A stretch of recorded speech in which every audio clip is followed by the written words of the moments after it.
Sean, when I think of estate agency hub or associate models, self-employed agents, there's a few names that come up in my mind, and one of them is you. Okay. So, when did you start Newman's Estate Agents, and let's go through your transition of turning yourself from a traditional estate agent into a hub associate model. So here we go.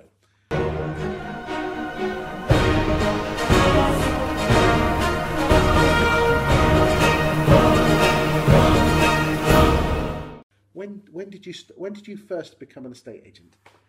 So I started with Countrywide in 1986. Okay. You're looking well on you. You must have started as a paper boy. And then I after a couple of years, I said to the Countrywide, they'd made me manager, and I said I want to earn more money, and if I don't earn more money, the only thing I can see is if I leave and set up my own estate agency business. I think at the time we were on like 15%. That's what we got paid. Very small basic, £250 a month or something. And then they made me manager, which I thought, oh, great. But the trouble is... What year was this? So this would have been 1987. Yeah. And I was manager, but the problem with that, instead of getting 15% of everything I listed and sold, I was only getting a percentage of what everyone else did. And I assumed everyone was going to be like me and doing really, really well. And then I realised that I wasn't going to. I was earning less money, and I wanted to earn more money. And I said, if you don't give me more money, I'm going to have to leave. Yep. And the only way at the time for me to earn more money was to set up on my own, which I really didn't have any money. And so they wouldn't pay me anymore, and I left. And so what year did you leave? So 1988, January. I was about to say that was just before the crash. Yes. So how did you feel about jacking your job in and having no money? Well, I was looking at the bigger picture, and I'll tell you how I started my own business, because it makes sense later on in the story. That there was a estate agency that wasn't doing very well, a very small office, 6 foot wide, and the owner had various managers paying out lots of money, and it was losing money. And he said, he approached me and said, what about that you take it over as a franchise and pay me 10% of all the money that you take? So that way he would get rid of all his liabilities, because I'd have them, and he'd get 10% of something, which would be pure profit. And I went, yeah. Now I said, how much for the business?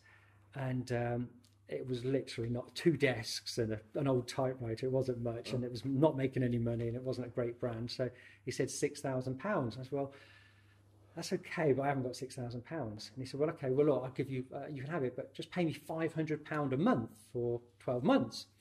I said, okay, well, that's fair, but I haven't got £500.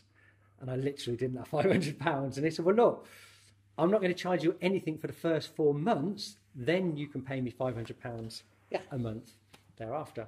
And I went, okay. And I'd worked out that what I could sell in the first month would give me the money to pay that. And there's a little bit in the pipeline would cover the costs of the secretary and some of the newspaper adverts for the next 4 months. So I took it on. It was a massive risk and step into the unknown, but I was ambitious, confident, I was hardworking. And when I closed that office at 6:30, I would deliver 200 leaflets in the street.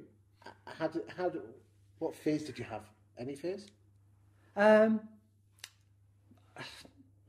didn't really. I was very confident in my own ability, because the great thing is I was a successful estate agent. Was it all about the money? I wanted to be rich. Okay. Yeah. And I wanted to earn a lot of money, and I couldn't do it working for Was it just about the money, or helping others, doing the deal? At the time, it was the money. So how old were you at this point? Roughly? 87, 88. 21. Wow. 20. You won't get 21-year-olds doing that today, would you? Well, they're looking at different. A lot of them do want to have their own business. A lot of them are selling stuff on eBay, and I don't know, setting up e-businesses. So I don't know.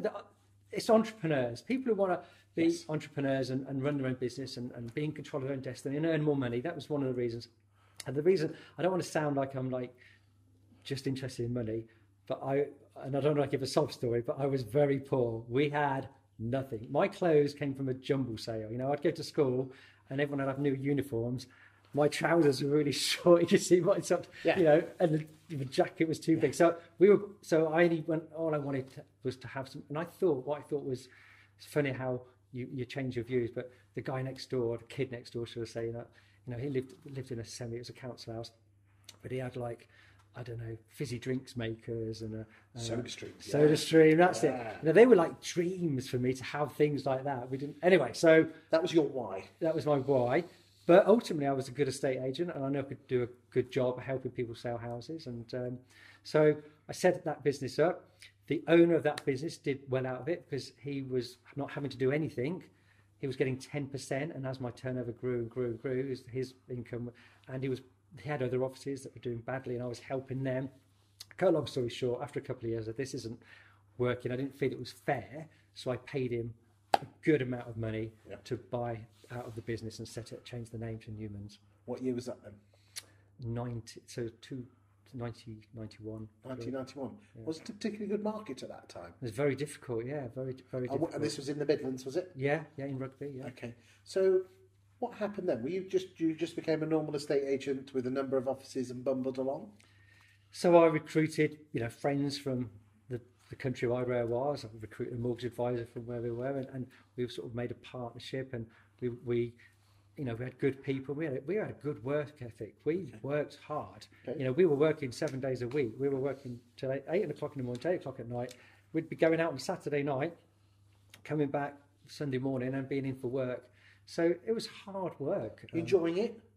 We were loving it. We were loving life, and things were good.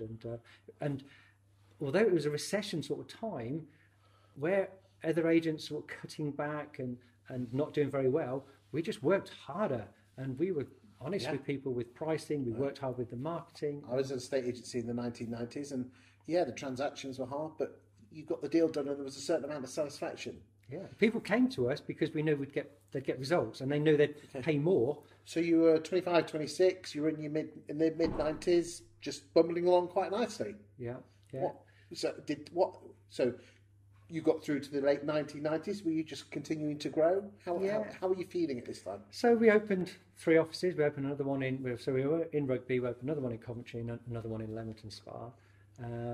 And things were going, I wasn't wanting to do any more than that, to be honest. And we carried on, and then we had another recession.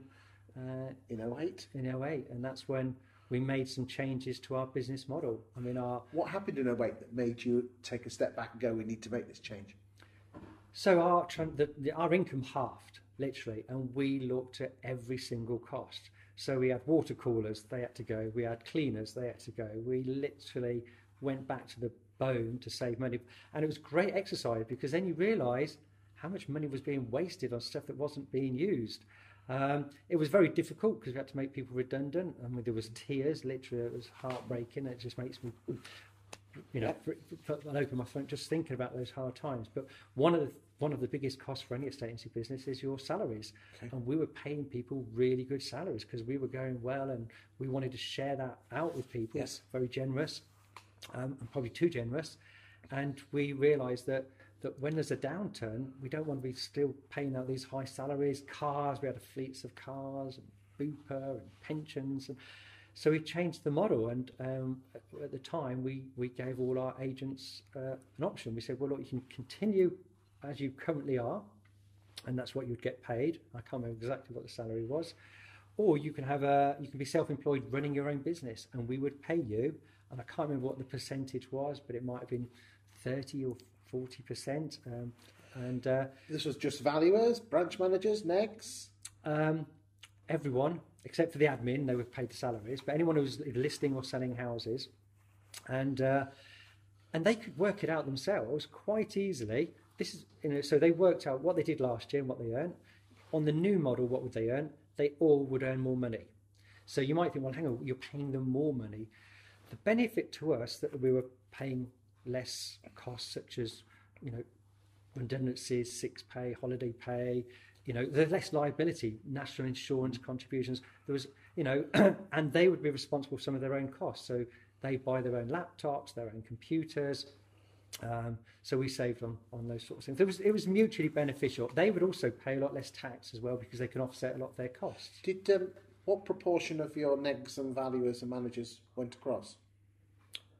Pretty much 95%. Wow. Yeah, there was just a couple of... On all of your three or four branches? Well, we had at the time some fine and country offices as well, and there was probably 3 people in Fine and Country that wanted to stay as employees, which we said, yeah, no problem. And so you gave them the option. Yeah, it was, so no one was forced. It was all, this is the option. What would you like to do? And they all said, we want to go this. And so they were all better off financially. They would earn more money. Okay. So if they started with Newmans, they were on a 50-50 split. So this at the time, going back now, so our model has evolved and changed over the years. Going back, I think it was actually 40%, and we actually split that 40% between the person that listed it would get 25%, and the person who sold it, property, would get 15%. So if you listed it and sold it, you get 40%. But some people just wanted to focus on listing houses. Yes. Some people just want to focus on selling, and some want to do both. They have the option. Since then, we've recruited more agents and we've improved the model. We pay 50%, but now we don't split that. The agent that lists the property now sells the property, does the viewings, does the negotiation, and deals with that transaction from start to finish. And on reflection, it seems really obvious now, but it's such a better way, because say if I've listed the house and I'm getting paid 25%, someone else might do the viewing. And what if they turned up late? And what if they didn't do a very good job showing the people around? What if they didn't give the feedback to the vendor? And that vendor's on the phone to me saying, look, I'm not happy with the service. I'm going to take it off the market. I've lost that. So now they're dealing with just me, just the person that listed it. And it makes so much more sense. What mistakes have you made, or learnings, sorry, that's what you should say, on this hub? Because I'm sure there's many agents out there who are considering going down this route. Yeah. So there's lots of learnings, lots of mistakes, and getting the commission structure right is very, very important. And the trouble with that is it's not a quick fix. It's got to evolve. You can't go from literally changing your current model to suddenly paying 50%. And so although we have changed it has improved, it has got better. We also asked the agents to pay a contribution towards our cost. They all pay £500 a month, but it's great because they're still getting a lot for that. They're getting value for money. What are the mistakes? I would say recruiting the right people is key. And when we changed everyone from being employed to self-employed, I thought, wow, they're going to be so more hungry, motivated. They're running their own business, working for themselves. When they sell that house, they're going to earn a lot more money, so they're going to be pushing it. What I found was, just because they were self-employed didn't mean they were entrepreneurial, didn't mean they were... In fact, what I had is a lot of self-employed people with an employed mentality. And so they're still going, oh, I'm going home at this time, or I'm going to have my lunch break, or, and that's fine. There's no problem with any of that. But they still suddenly were going, well, look, no one's told me how to do this, or what do I do? So they still were very much sort of like employees, and you still had to. So the only thing that really changed was how they got paid at the end of the month. Whereas now, when we recruit, we are recruiting entrepreneurs, we're recruiting business partners, people who want to run their own business but just need that help and support. And that's the difference now. So, and if I've made mistakes, probably recruiting the wrong people in the past has been one of those. What does this hub look like? What support do they get for their 50%? Or how do you earn your half? Yeah, so they will be out on the road doing what I call the fun part of the job. Running a business is not fun, it's not the hard bit, that's the ball ache, if you like, of all the stuff that goes on behind the scenes.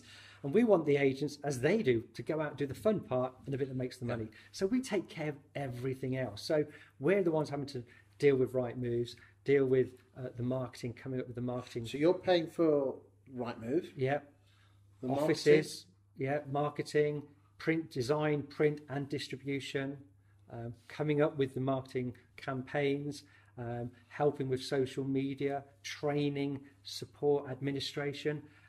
Agents don't want to be taking photographs and floor plans, so we've got someone who'll go out and do that. Now, the agents can do all of these things themselves if they want to, but we've got things in place that we can provide the support and get things done for them. For example, with the photography, some agents love photography and they've got a great camera and they want to take their own, but some of them go, I hate taking photographs, I'm rubbish of it and I don't want to buy a camera. We can get someone in. The owners pay for that, but it's a very simple option to the owner. I mean, I say to the owner, well, look, if you're getting married, would you want your estate agent to take your photos of the wedding? And they're going to go, well, no. well, look, I can take the photographs of your house, or we can get a professional in. So it's up to you. It's £100. He'll come and do a professional photography. And if you're selling anything, if you're selling your car, you want to get it valeted and you want to get some really good photos. It's the same with your house. We want some really good photos and we need to get your house staged and styled, and I'm going to help you with that. And it's £100. And most people go, yeah, no, it's a no-brainer. Okay. But we're there to provide everything that the agents need. The biggest question I've got is let's just say I'm a valuer working for one of the corporates or work for an independent. There isn't a Newmans nearby. So my biggest concern is, who the hell are Newmans? And also, I haven't got £500 a month to spend on you. I've just about covered my mortgage because I've got fancy lifestyle and the missus wants to go on holiday to Benidorm. Yeah. So do you remember when I first bought my first estate agency and I said, I haven't even got £500? What he did to me was great. He said, look, don't pay anything for the first 4 months until you've got some commission coming in. So, you know, I'm paying it forward. I'm saying to anyone who joins, look, you don't pay anything for the first 4 months until you've got some commission coming in. Okay, but I've still got to put food on the table in my family. Yeah, so what we do is we'll give them an advance on some of the commission. So if you get some listings on the market this month, rather than have to wait for 3 or 4 months before they're sold and we've been paid, we'll give you some of that commission now. And it's more of a token gesture. It's not to, it's not to pay you a salary or retainer. You're setting up your own business. Anyone who wants to set their own business, they will have to invest money and time and not expect to be making money for maybe 12 months. In this example, we're not asking for anything up front, so it's not like buying a franchise for 10 or 20 grand. You're not having to pay any setup costs. So the only real cost is your time. So you do need to have some money behind you, but we are there to help you because we want to support. So you've been doing these hubs now for 10 years. How many associates or partners have you got under both your brands of Newmans and Finer Country in the Midlands? 65. Wow. Yeah. So you've been doing it a long time. Yeah, and we're still learning and we're still changing. And I've really focused more on Finer Country over the last few years because that's where the higher end properties and the higher value and the higher commissions, and that's worked very well. And I've just left Newman's really just to plod along. However, as of now, January 2019, I've got a growth plan to expand that business because I believe that there's a lot of agents there that are either in the corporate world that want to earn more money, they're not earning enough money, and not only are they going to earn more money, but they want that flexibility, that lifestyle, that work-life balance. And there's agents that are working for online companies just not getting paid enough, having to do a lot of work for £150, £200. Talk to me about the marketing that you do, and talk to me about why anyone should believe you, because at the end of the day there's lots of people out there selling snake oil. So let's start off with that. Why should people trust you? Why should someone not come and work for you but with you? Yeah, so first of all, this is like a marriage. This is a long-term relationship. I wouldn't expect anybody to sort of literally jump into bed with me and not know. So we have a getting to know you process. So we don't just have one interview and one chat. There will be a whole process, and I want to get to know them to make sure it's right for them as much as it is right for me. They're right for the business. So obviously they can talk to anyone who knows me, anyone who's working and I would encourage them to do that. And I'm just an honest, genuine guy, and I know it's easy to say that, but you will never find someone who's got a bad word to say about me. You will never. Apart from your shoe sense, but we'll worry about that another time. Because I'm not a greedy person. I'm not thinking what's in it for me. How can I screw them down? How can I pay them less? I want to share. This is a very transparent model, and it works for both parties. I mean, if you don't mind me saying, when I thought I get stopped a lot when I go to exhibitions. But trust me, I'm not in your league. Well, people are constantly coming up and shaking your hand. And guys, there's no one nicer in the estate agency game as an estate agent than you, mate. That's very kind of you to say. But look, I'm nothing special. I'm not cleverer than anyone else. I'm not better than anyone else. If there's one thing that's made me different, or is that I've invested time in learning. I've been to most conferences all over the world, whether it's Australia or South Africa or America, you know, in the UK. I've watched the podcast, listened to podcasts, watched the videos, read the books, been on the conferences. I'm constantly learning and want to learn and improve. And then I want to share that knowledge with other people, and I want to help people. I get more reward and satisfaction from helping people than I do making money. And the more people I help, funnily enough, the more money that actually comes back, you know. So I don't focus on the money. I just know that helping people be successful and have a good life, and if I can share and help people, I will. One thing that I spotted that was quite different, or I've not seen it in any of the associate hub models, is that you actually have a department that helps your partners with business generation. Yes, so we've got, you know, a team on the phone. So there's a team that are making, dealing with all the incoming calls. And so they're dealing with booking valuations, booking viewings, trying to generate mortgage and conveyancing. And then we've got an outbound team that are going through the database. So they're ringing people who've registered to get them out viewing houses. If they've got a house to sell, obviously booking valuations, calling old clients, generating business that way. Does that affect my 50-50 split? Yeah.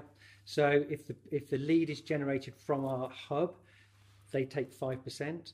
So if you've generated your own listing or market appraisal and you've sold it, you'll get 50%. If the hub's generated the appointment, you get 45%. Oh, not bad. And if they've generated the viewing and they take 5%, so you end up with 40%. But you've actually not had to generate the appointment. Someone else has generated the viewing. You've just got to do the valuation appointment, do the viewing, and you're getting 40%. So it works well. It's fair. Can we go on to the marketing that you do now? Yeah, sure. If you don't mind, I'm going to get this bad boy out. Yeah. And well, that's a bit different. Yeah, well, I believe in personal branding. You know, people are not interested in this. This is just a company. They're interested in the individual, and I believe in personal branding. And an agent's personal brand is their picture and their name, and that picture and their name should be everywhere. It should be on the for sale signs, business cards. Every piece of marketing material we produce is personalised, even if it's headed paper. And you know, I want them to promote themselves, so everyone will have their own personal business page on Facebook. And so Lee, it will say Lee, you know, local rugby property expert or whoever he is. And because it's a business page, he can then boost or pay for advertising on Facebook. And most of our agents probably pay £3 a day on Facebook. Yes. So over 30 days, that's £90. But they will get their name out there. They're promoting their listings. They're promoting themselves, and it's a business generation tool. The person is as important as the brand, because some people, if I'm in deepest Lincolnshire, I won't know who Newmans are. Yeah. But you're getting some branding, but also it's all about you as the person. And people do buy people, don't they? I think it's more about the agent. They're equally, if not more important than the brand. So that person, Lee, could be working for Connells or Shipways. They want to deal with Lee. They don't care where he's working, but they do want to know that he's part of something bigger, that he's part of an organisation that gives him credibility, that they know it's a professional organisation, and that we're here to support him. If he was working from his back bedroom, he might not get possibly estates. Yeah, which he could do, but he knows the costs of doing that, the costs of Rightmove and the marketing and the websites, and also he would only get a low fee. He'd have to fight on fees and be charging 0.5%. And you're training these guys because you get all your 60 guys together once a month, and they help each other out. I've been to one of those meetings. Yeah, I mean, so basically, if you are a valuer or a manager working for a corporate or an independent, it doesn't matter that there's not a Newmans around, is there? No. I mean, it's all about the agent. And I know that there's people who are selling their house. They want to deal with they want to deal with John who sold their last house. And they don't care whether he's at this agent or the other. Where is he? And they want to deal with him. And it's him they're recommending. So this is key. And also the great thing is we're having this backing that Lee can now go out and ask for 2.5%. Or even if he only asks for 2%, he's personally taking home 1%. So if it's a £500,000 house and it's a 2% fee, it's £10,000, he would take home £5,000. Just to confirm, there's no money up front. Yep. It's £500 a month to contribute to the costs. You cover all the Rightmove costs, the marketing and everything. Yep. You can defer the £500 a month, and also you'll sub them some of their commission in the short term. Yeah, well, we're not deferring it. They're not charged that £500 a month for 4 months. Okay. There's no catch. It's very transparent, very simple, very straightforward. and it's a win-win for everyone involved. And if anyone can pick up the phone to any Newman property expert, that, you know, there's no stool pigeons, and just say, what's it like? Yeah, and of course, and I don't want to make it sound so too easy, and because you've still got to get out there and do the hard work, haven't you? You've got to do it. But if you're a good estate agent, and I feel for those guys that are working in an estate agency where they're really good, and there's someone else in the office who's average, and you're working harder, doing more, bringing more money in, and you're getting paid the same as the guy who's average or poor. Now, this is not good for the people who are average or poor. If you're not very good at estate agency, you won't work on it, because if you're not selling your houses, you're not going to earn any money. But if you're good and you're bringing in, and you want to set up your own business, you want to be entrepreneurial, I wouldn't, you know, because there's three options in the estate agency today. You can either work in a traditional estate agency, you know, corporate or independent, and that's hard. You've got the online, and you're not getting paid that much in there, or you set up on your own. Now, the problem with setting up on your own is the cost and the risk and the no money and no profit. So this, I believe, is the right option. It's being your own boss without the normal setup costs. You'll earn more money because you're getting 50%. Now, even if you're running your own business, your profit margin would only be 10 or 20% at best, if anything. Whereas this is 50% off the top line. So we're obviously bearing the cost out of our 50%. And so we're paying for the boards to be put up and taken down. We're paying for Zoopla and on the market. We're designing cards, printing them, distributing them. So each agent will get 3,000 canvassing cards distributed in their area every month. And that could be a market update report, a leaflet, a newsletter. When they put a house on the market, we send out direct mail invitations to either an open house or saying it's new to the market, to the nearest 100 properties that are on the market. When we sell a house, we're doing the same, canvassing cards, going to the area, direct mail cards. We're helping them with social media because people understand the benefits of video, content marketing, social media, but often don't know how. So we're there to help, support, train. And when you're in an environment with other people that are doing it and believe in it, it's easier to make a start and get doing it. Sean, I haven't been paid a penny to do this, but you're a good friend. I've known you for years, and I just wanted to bring this to the world, what you're doing, and I wish you well, mate. I appreciate it. Thank you.